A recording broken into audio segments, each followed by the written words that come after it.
Hi everybody, welcome to chapter 11. This is the second to last chapter for the whole year of geometry. So it's actually a pretty fun chapter. So let's take a look at what resources are available for chapter 11. So you're going to have notes for 5 sections, 11.1, 11.2, 11.3, 11.4, and 11.5.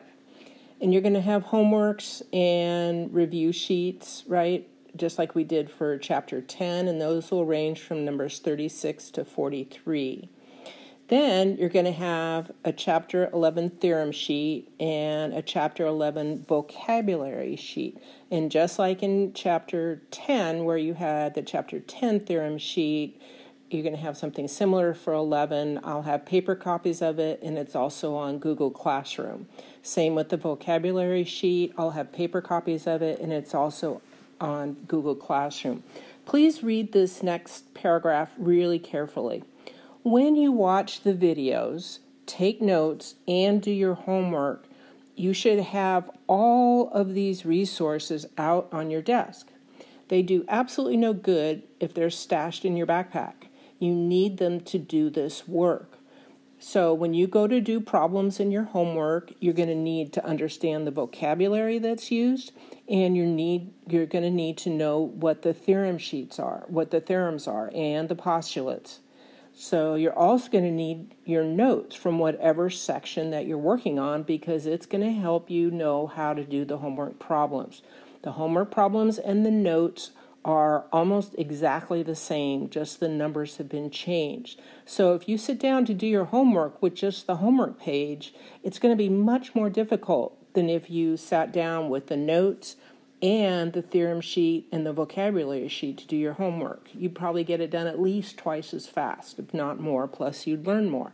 So it's a win-win. So please gather up all this stuff before you start either taking notes or doing the homework. Okay, what's chapter 11 about? Chapter 11 is about measuring length and area of different shapes. And this can be all different kinds of shapes. We're going to look at rhombuses again. We're going to look at kites. We're going to look about just about every shape that you can make out of those things. The only shape that we're not dealing with at this point is a circle, and that will come in chapter 12. So section 11.1 is about measuring the areas of triangles and parallelograms. So you probably already know the formula for the area of a triangle, 1/2 the base times the height. In this section, you're going to learn how to apply it to different shapes that are made up of triangles, plus you're going to learn how to figure out the area of parallelograms. And then you're going to have theorems and postulates that will help you to know what formulas to use. So that's why having those theorem sheets available is so important. Okay, let's look at the vocabulary for section 11.1. It's very simple, and you probably already know it, but it's just to clarify. Okay, the base and the height of a triangle, parallelogram, or trapezoid. So let's look carefully at these. I'm going to change colors here. Okay, so here's a parallelogram.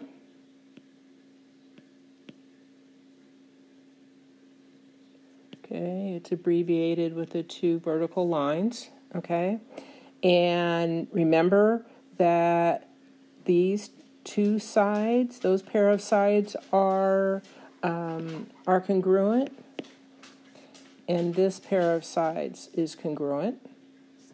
Okay, so the base of the parallelogram is one of these sides, and then your height is the line that extends vertically from the base. So notice that this has to be a 90-degree angle.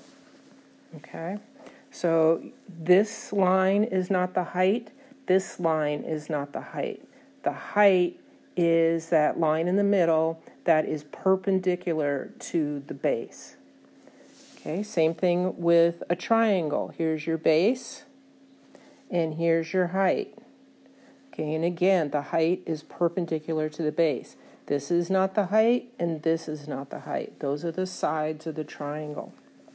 Okay, here's a trapezoid. We haven't talked too much about trapezoids, but trapezoids are similar to parallelograms in that two of their lines are parallel, but they're not equal. So in a parallelogram, the pairs of sides were parallel and equal. In a trapezoid, they're not. So that's why the sides are at these different angles. Okay? So, but again, the same formula holds. Okay? You have the base and then times the height, and the height is 90 degrees to the base. Okay? So the bases, let's look at this definition. So the bases and the height of a triangle, a parallelogram, a trapezoid must be perpendicular. If they're not, all bets are off. You can't do anything, at least not yet in geometry class. In calculus, you definitely will be able to, and maybe even in algebra too. So, but for this point, if those lines, if your height and your base are not perpendicular, you're done. You can't do anything with it, okay? And let's recall that the areas, well, we'll do that on the next slide. But I really want you to remember that these guys must be perpendicular, okay? So let's go to the next. So these are your postulates for section 11.1. And remember, a postulate is something that is not proven. It's assumed to be true. Everybody knows it's true, but there isn't a formal proof for it. So they're just as valuable as theorems, but we just call them postulates because they don't have that proof. So most of these are obvious. You already know. So the area of a square, okay, is the square of the length of its side. So area equals S squared. Okay. Area congruence postulate. This is a little bit different. So if two polygons are congruent, then they have the same area. So if two polygons are congruent, we already know that their sides are the same. And we know that their angles are all 490 degrees. But now we say if they're congruent, then they also have the same area. So all this part in between, okay, is going to be the same. And then it turns out that the postulate 26, the area of a region is the sum of the areas of its non-overlapping parts. So if you have an area or region that has that area plus that area plus this area, okay, if we were living in the Midwest, we might look at those as fields, maybe cornfield, wheat field, soybean field, okay? And so the area of the region, okay, is the area of these rectangles added together. So say if the area of this rectangle was 24, this one was 11, and this one was 15, the area of the region would be 24 plus 11 plus 15. 6 and 4 is 10, 0, carry the 1, 3, 4, 5, which would be 50. Okay, 50 acres, 50 yards, whatever it happens to be. Okay, so those are our three postulates. Okay, nothing difficult. You probably already know them, or at least have an inherent idea of them. So let's look at the theorems. Again, this pretty easy. They give you how to calculate the area. How to calculate area. Okay, those are your theorems. So the area of a rectangle, okay, the base times the height, base times height. Notice that height is again 90 degrees from the base. Okay, area of a parallelogram is base times height. Okay, just base times height, not 1/2. Okay, and here again, our base is perpendicular to the height. Area of a triangle is 1/2 the base times the height. Okay, so be careful with that 1/2. Don't use it for a parallelogram. Parallelogram is just base times height. Do use it for the area of a triangle. Area of a triangle is 1/2 the base times the height.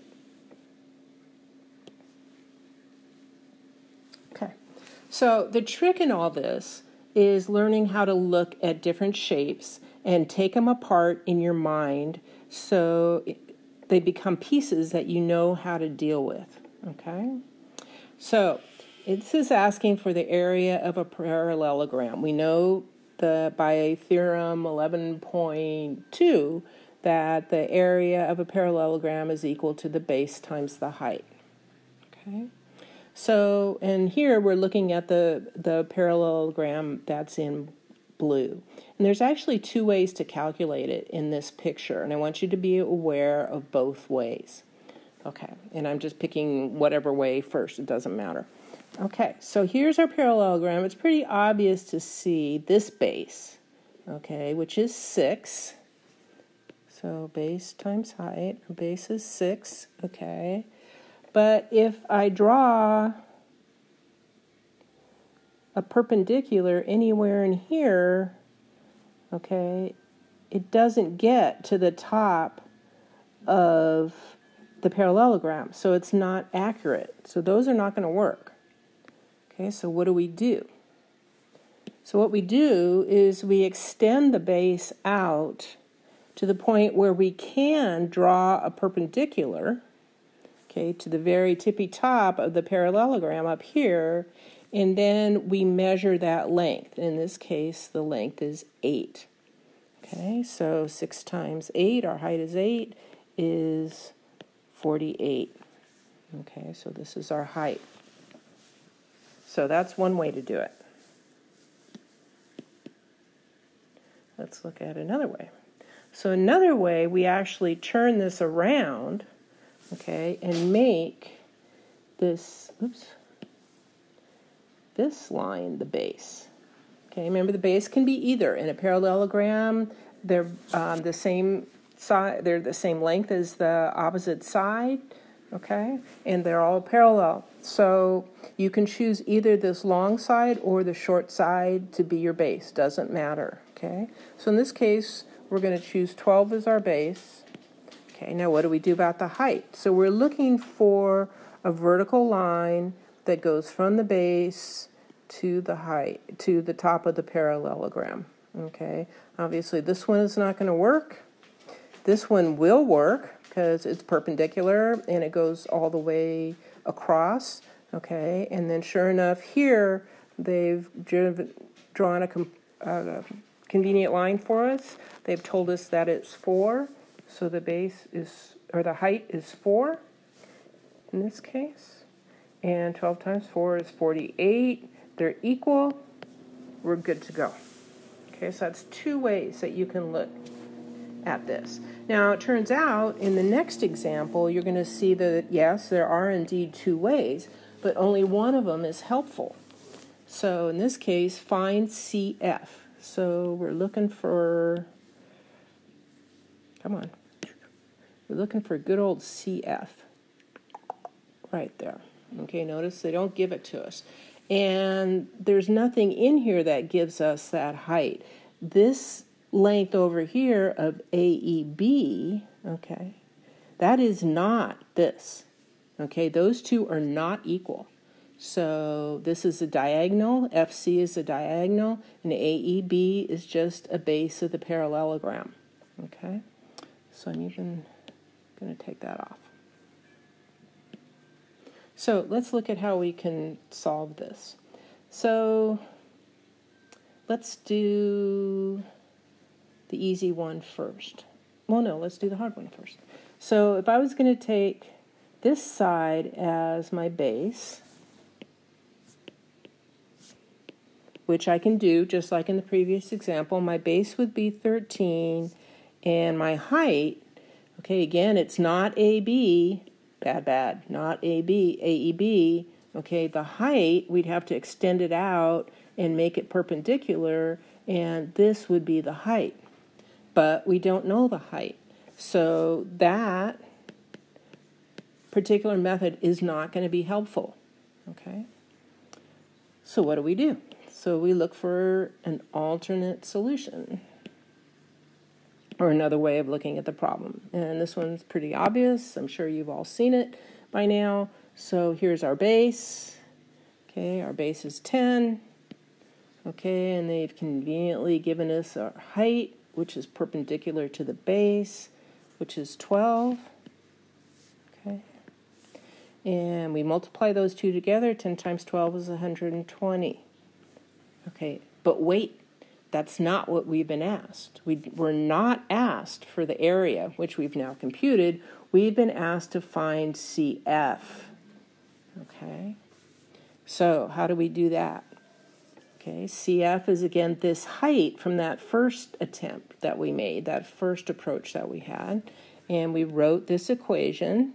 We wrote 13 times that height, which happens to be FC. Okay, and now we know that since we're talking about the same parallelogram, the areas are going to be the same. So FC is going to be equal to 120 over 30, which is equal to 12 over 3, which is equal to 4.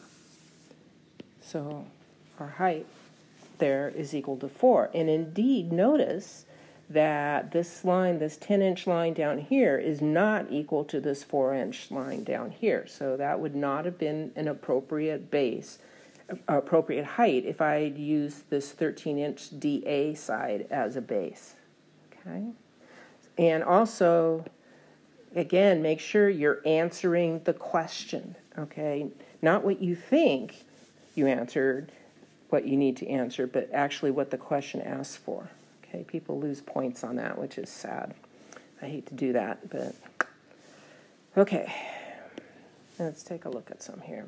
So find the perimeter and area of the polygon. So number one, remember the perimeter is the fence, okay, that goes around the polygon, and the area is the space inside the fence.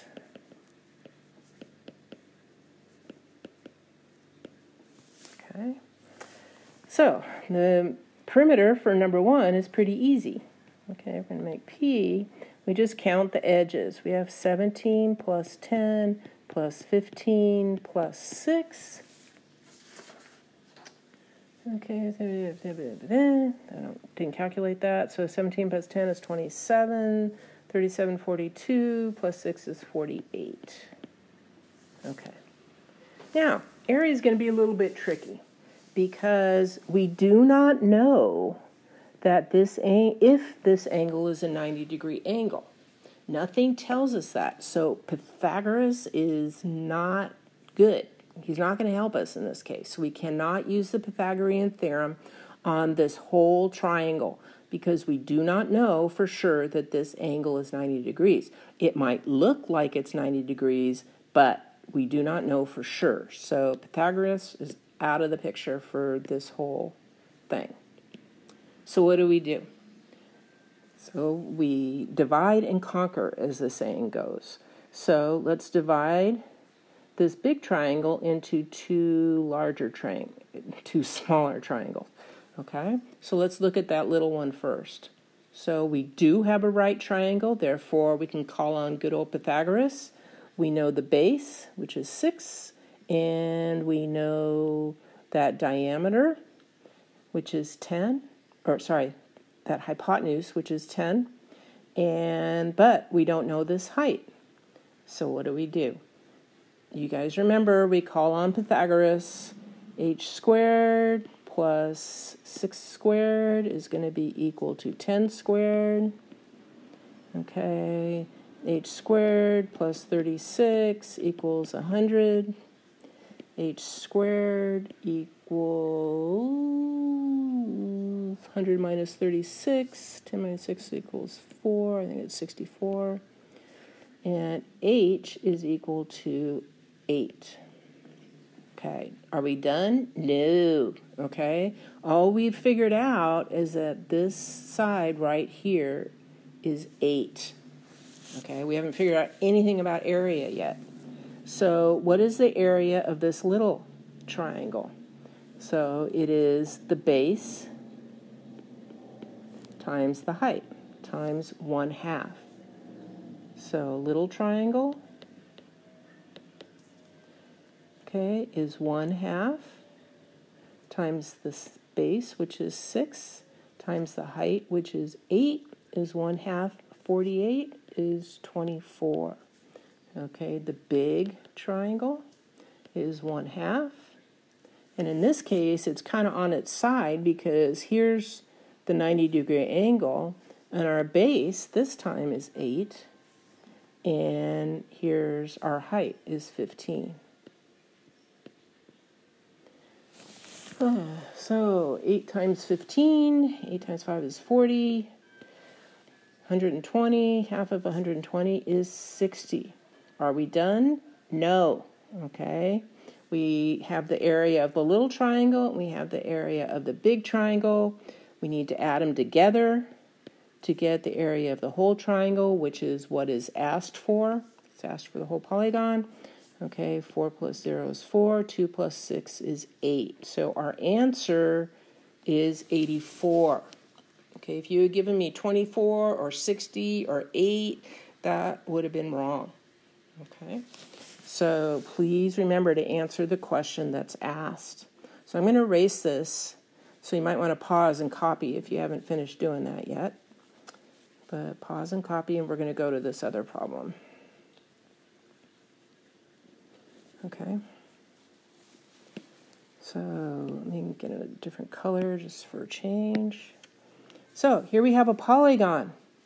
Okay, remember our base, our polygon area is equal to our base times our height. Okay, so in this case, the area is really easy because we're given our base of 30, and our line that's perpendicular to the base, which is the height, is 17. 30 times 17 is equal to 510. Okay, that was easy. Now, let's take a look at the perimeter. So we know the length of this side, 30. And because we know that these lines are parallel and they are congruent, because this is a parallelogram, we know this side over here is also 30. Okay, same here. We know this side is 20, this side is parallel congruent, so it has to be 20 also. So, okay, this was our area. Our perimeter is equal to 30 plus 20 plus 30 plus 20. And when I add up these things together, I usually start at one side and go around in order so I don't forget anything. So I go 30, 20, 30, 20, and that way I make sure I get all the sides. If I start combining and say, okay, there's two 30s, there's two 40s, at least for me, I oftentimes blow it. So 30 plus 20, 30 plus 20 is 50 plus 50, 50 plus 50 is 100. Am I done? No, because I need to take the area. Well, wait, yes, I am done. Okay, I got my perimeter. So perimeter is equal to 100, area is equal to 510, and we are done. Good, good. Okay, so let's do the last one here. I'm going to erase.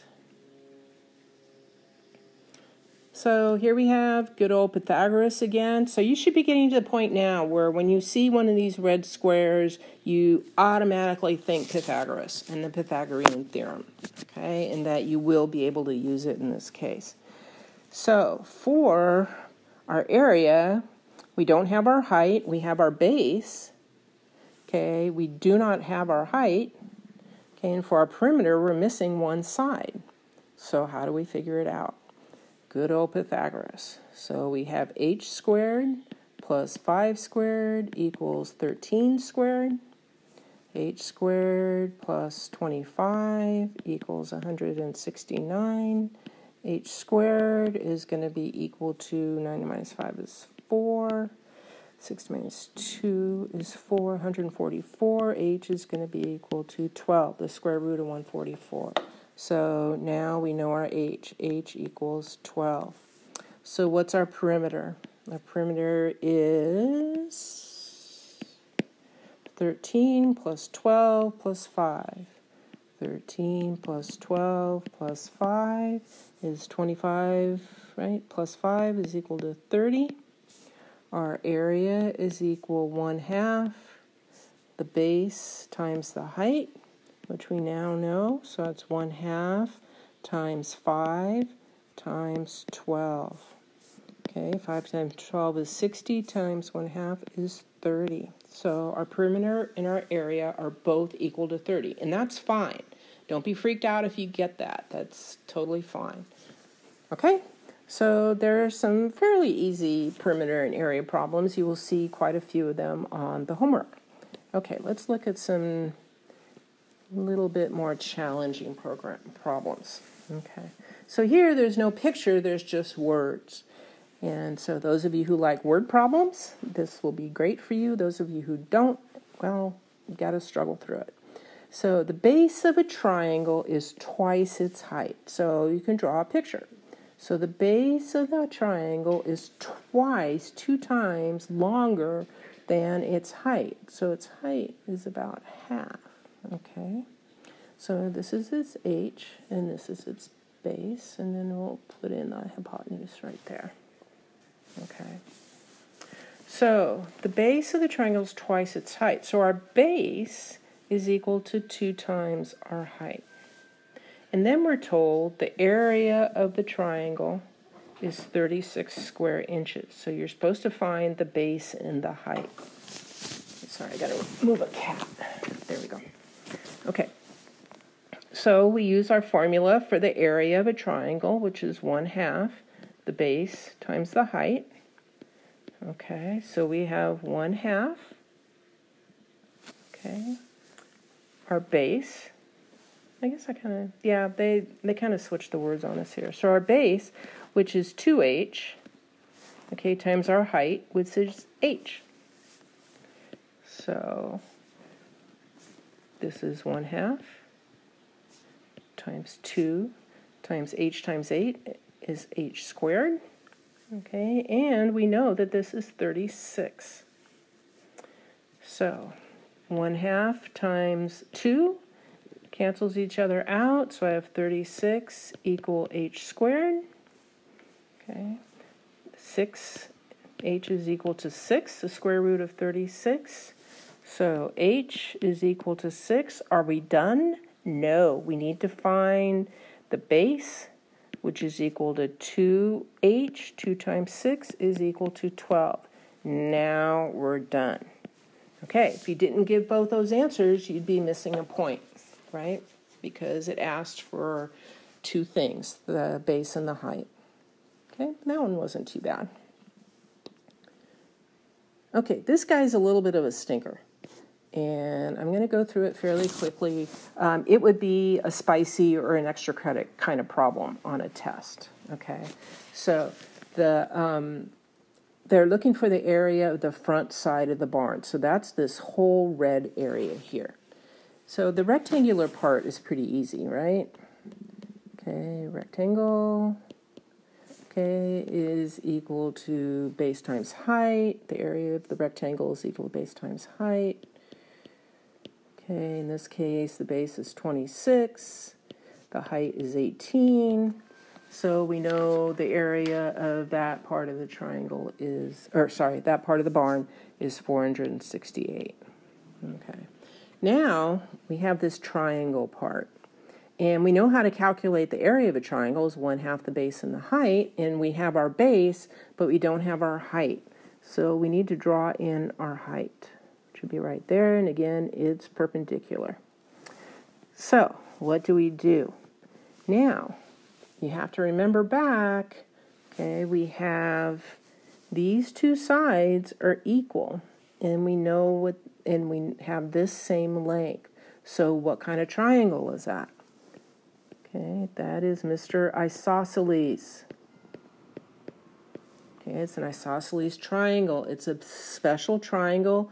It's a 45, 45, 90. Some of you may remember that. And remember, we have special formulas for those. And if you recall, if you have an isosceles triangle, okay, and these sides are x, okay, the hypotenuse, or the longest side, is going to be equal to x times the square root of 2.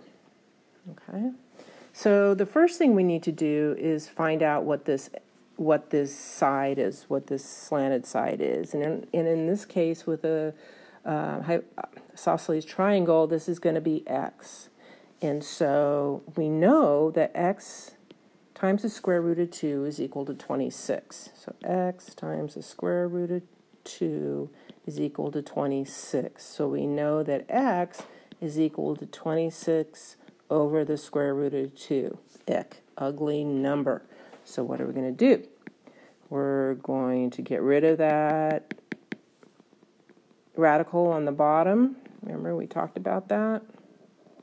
By multiplying by 1 in the form of square root of 2 over 2.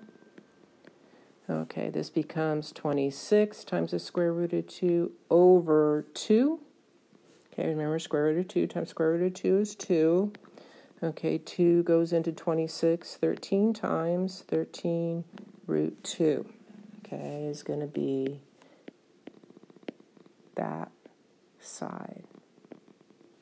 Okay, so now we know 13 root 2. Didn't show up very well there. So how do we find our height?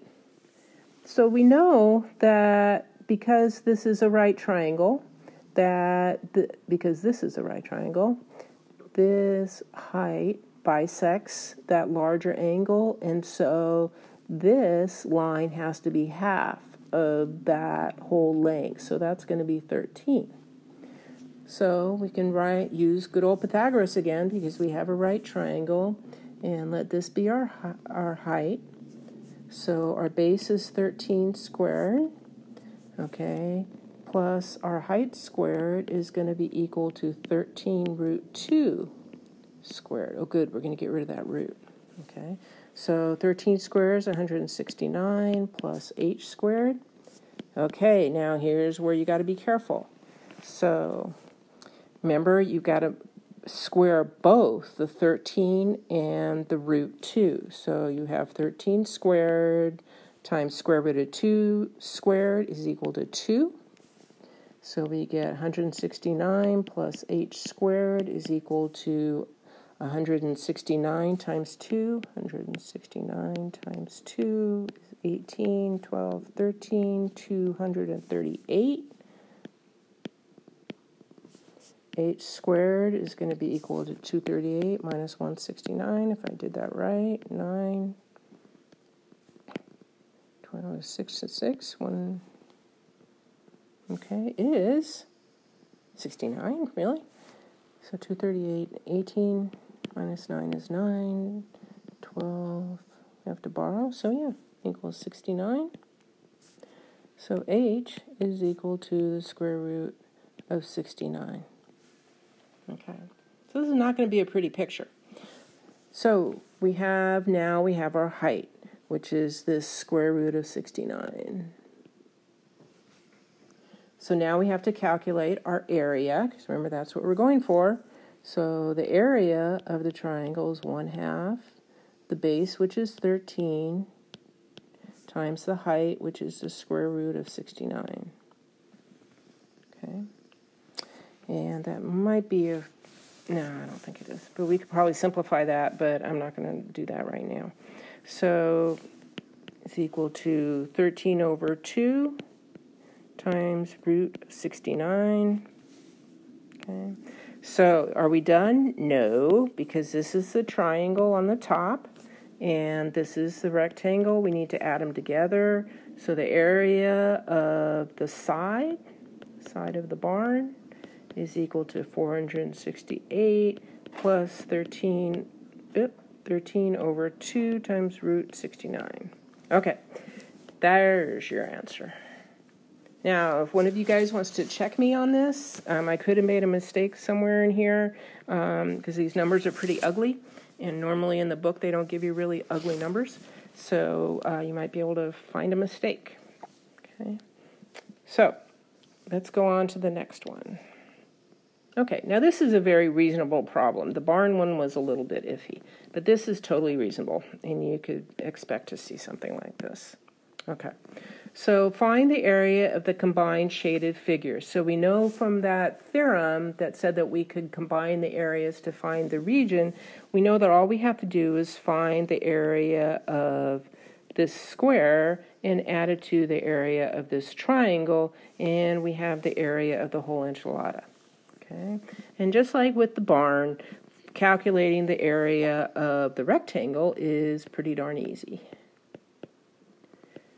Okay, equals base times height is 19 times 25 is equal to, I wrote this down, 475 inches squared. Okay, now that triangle, again, that triangle is going to give us a little bit of trouble because if we take it away, we know that this is 25. Because this is a rectangle, so the two opposite sides are congruent. So we know our base here, we know it's a right triangle. Okay, so we instantly think Pythagoras. So we know our base is 15, and we want to know our height. So we use Pythagoras, 15 squared plus our height squared is equal to 25 squared. Okay, so that's 225 plus h squared is equal to 625. H squared equal to 400. H equals 20. Okay, so we know this is equal to 20. Are we done? No. Okay, now we have to find the area of the triangle. So triangle area, use our formula, 1/2 the base, which is 15, times the height, which is 20. Okay. 1/2 of 20 is 10. 10 times 15 is 150. Are we done? No, not yet. We have to add the rectangle and the triangle together, so we have 475 plus 150. 5 and 0 is 5, 7 and 5 is 12. 625 inches squared. That is our answer. Okay, so again, please make sure you give me the whole answer, the one that the question asks for. Okay, and I think that's it. Yep. Okay, so that is section 11.1. The homework follows along from this. I'm sure you can do it pretty easily, and then you'll be on to section 11.2.